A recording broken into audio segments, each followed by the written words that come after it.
Common ion effect की बात करते हैं। देखो, कॉमन आयन इफेक्ट की स्टेटमेंट क्या है। इसमें एक स्ट्रॉन्ग एसिड और वीक एसिड को लिया जाता है, या स्ट्रॉन्ग बेस और वीक बेस को लिया जाएगा। यानी एक इलेक्ट्रोलाइट वीक इलेक्ट्रोलाइट होगा और दूसरा इलेक्ट्रोलाइट होगा स्ट्रॉन्ग इलेक्ट्रोलाइट।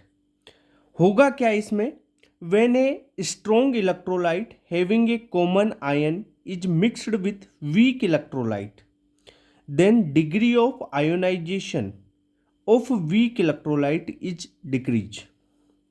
यानी बोल क्या रहा है कॉमन आयन इफेक्ट, अगर आपने स्ट्रॉन्ग इलेक्ट्रोलाइट और वीक इलेक्ट्रोलाइट लिया जिसमें कोई कॉमन आयन हो, यानी दोनों में एक आयन सेम हो, तब जो डिग्री ऑफ आयोनाइजेशन यानी डिग्री ऑफ डिसोसिएशन या एसोसिएशन है वीक इलेक्ट्रोलाइट का, वो डिक्रीज हो जाएगा।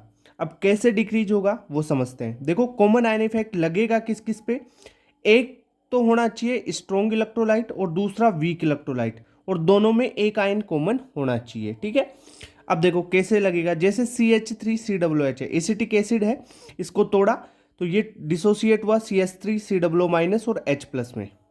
दूसरा अपन ने ले लिया HCl। ठीक है, ये एसिटिक एसिड वीक एसिड है और HCl स्ट्रॉन्ग एसिड ले लिया, ये H+ और Cl- में टूट गया।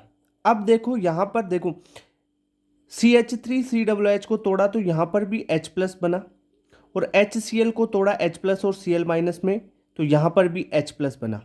अब देखो प्रोडक्ट की साइड H+ यहाँ पर भी है और यहाँ पर भी है, H+ की कंसंट्रेशन बढ़ गई, H+ की कंसंट्रेशन प्रोडक्ट की साइड बढ़ गई। ठीक है सर, तो क्या होगा कि जो CH3COOH है भाई ये टूटना कम हो जाएगा, कम टूटेगा ना, क्योंकि यहाँ प्रोडक्ट बढ़ रहा है। भाई ली चैटरलियर प्रिंसिपल पढ़ाया था ना मैंने केमिकल इक्विलिब्रियम में, उसी का एप्लीकेशन यूज कर रहा हूँ। तो H+ की कंसंट्रेशन यहाँ पे बढ़ रही है, तो जो सी वीक इलेक्ट्रोलाइट है यानी एसिटिक एसिड है CH3COOH, इसका जो डिग्री ऑफ आयनाइजेशन यानी डिग्री ऑफ डिसोसिएशन है वो घट जाएगा। क्लियर सी बात है, क्योंकि H+ की कंसंट्रेशन बढ़ रही है। देखो H+ यहाँ पर भी है और इसमें भी है H+, इससे भी टूट के आ रहा है।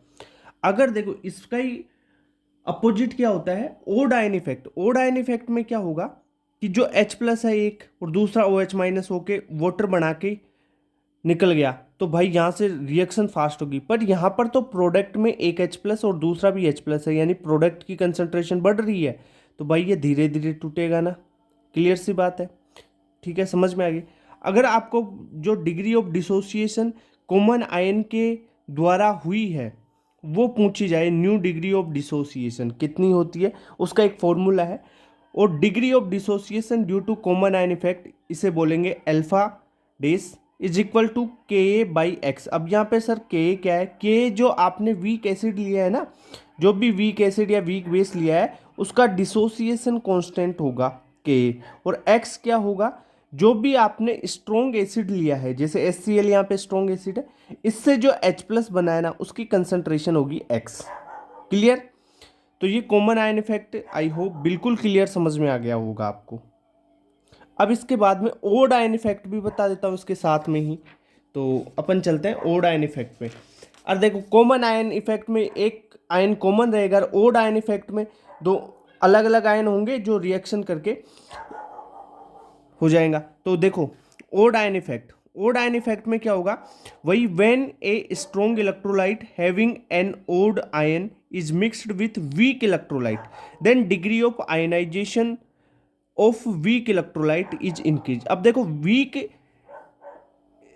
इलेक्ट्रोलाइट का डिग्री ऑफ आयनाइजेशन कैसे इंक्रीज होगा, भाई अपन ने एक ले लिया स्ट्रॉन्ग इलेक्ट्रोलाइट NaOH, एक ले लिया वीक इलेक्ट्रोलाइट कौन सा CH3COOH। अब देखो दोनों में एक ओड आयन है, कैसे, देखो CH3COOH को तोड़ा तो CH3COO- और H+ में टूटा।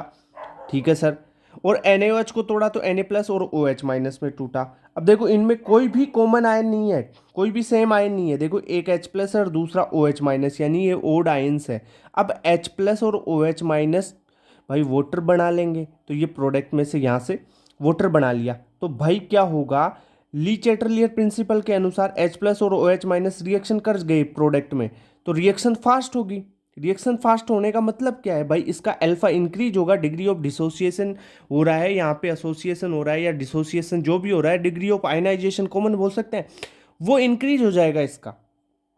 ये बात समझ में आई? तो ओड आयन इफेक्ट समझ में आया क्या आपको? ओड आयन इफेक्ट में और जो कॉमन आयन इफेक्ट में एक तो होगा स्ट्रॉन्ग इलेक्ट्रोलाइट और दूसरा होगा वीक इलेक्ट्रोलाइट।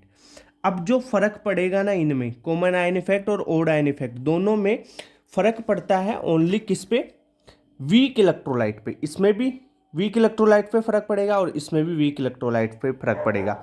जो ओड आयन इफेक्ट है उसमें वीक इलेक्ट्रोलाइट का अल्फा इंक्रीज हो जाता है और कॉमन आयन इफेक्ट में वीक इलेक्ट्रोलाइट का अल्फा डिक्रीज हो जाता है। इतनी सी बात है बस, समझ में आ गई चीज? क्लियर? ओके।